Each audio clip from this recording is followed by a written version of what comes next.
Hello nurses, this is Kevin with Nursing KAMP.com, and these are my scribble notes on nursing in the NCLEX. Today's focus on cardioelectric, number 35, endocarditis and infective tissue problems leading to heart failures. To pave the way, I can be found on social media, Instagram, Facebook, Nursing Kamp.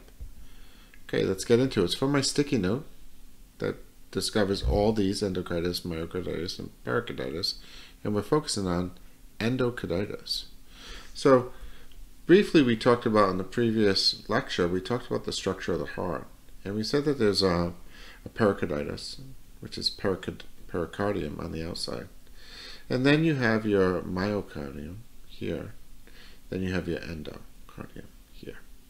And that's what we're focusing on. We're focusing on this inner structure, the endocardium. Okay, so endocarditis. Now, the principle behind endocarditis is that it can be chronic or it can be acute infections. And a lot of times the infection is a result of prosthetic valves. So either a tricuspid valve or... So if a patient has a history of a prosthetic valve, a lot of times they're high risk for infection, specifically endocarditis. Also, drug use outside. And the principle is that using, like IV drug use, is you're injecting into the bloodstream these pathogens, these little bugs. And these little bugs, once they come into the bloodstream, if there's a valve right there, they're going to want to drain right onto there. But also, inside the heart, there's all these kind of crevices. And you have the chordae and all that stuff. And it's a lot easier for these bugs to kind of hide out and cause endocarditis. So what do we look for? What does it look for? What does it look like? Well, the interesting thing about endocarditis is that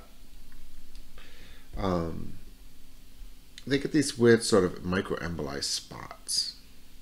So you have some things to look for, which is very specific to infective cardiac tissue. The first one are Janeway lesions, right? Janeway's lesions. But they get these spots on the bottom of their feet. So you kind of think about these little bugs are kind of moving around in the bloodstream, and then they kind of hang out in the feet. It looks like a dead bug.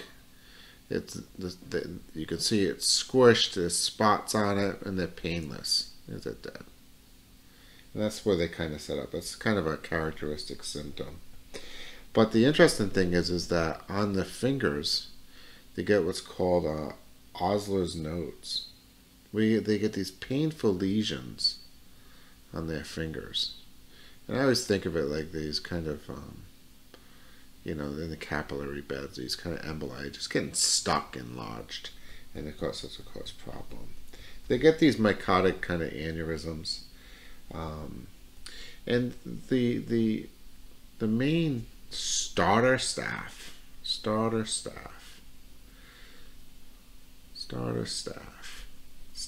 generally the main culprit of that. Staph aureus, actually.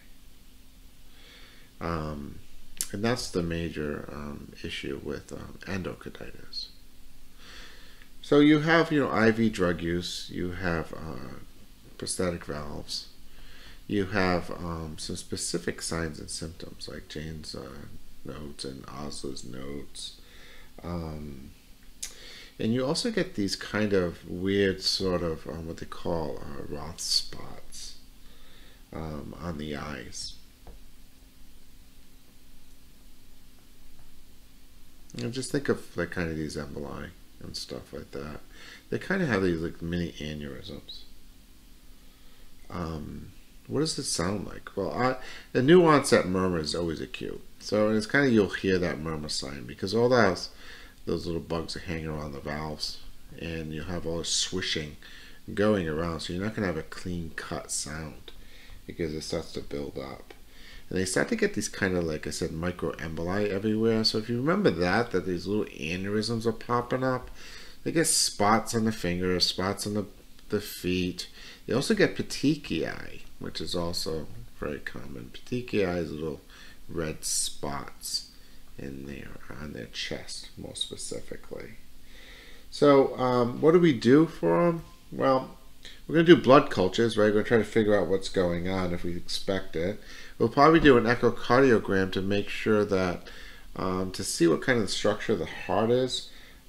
We'll treat the fever, because they'll have a fever because of Staph aureus. And the problem is that they can relapse up to 2 months, and they can get sick again. So you always monitor for a period of time, sometimes longer term antibiotics. Definitely bed rest initially during the acute. And because of all those microemboli everywhere, the problem is that they still need to move, okay? So sometimes they end up becoming PEs and or strokes. So stroke-like symptoms and risks is definitely a problem because these emboli all have to go somewhere. And they have to get out of the body. And sometimes during that migration, they become in the vasculature of the brain and those type of things. Well, some of the big things with it is, endocarditis can be congenital. And they used to teach that you do prophylactic antibiotics, but you don't do that anymore. But NCLEX might still test on that. So let's get into it. So sleeps for endocarditis. All right, is it acute or chronic? Well, it's definitely acute. Although you could be congenital, you could have it. IV drug use, that's the way it starts. It could start by IV drug use, valves. What's some labs associated with it? Well, blood cultures. Also echoes to evaluate heart structure, the valves. Any other labs? Maybe a white count. All right, eating, no. Assessment, okay, this is very specific. Jane's, Janeway lesions, Oslo nodes, petechiae, Ross spots, new onset murmurs. So there's a lot of assessment with this endocarditis. So the patient is definitely going to have a history, but if they start to present with this is something we need to call the doctor for. So prescriptions will be antibiotics. They are at risk for relapse, so remember that. What else? Procedures. Well, we might have to do some exploratory for the lab, but nothing really.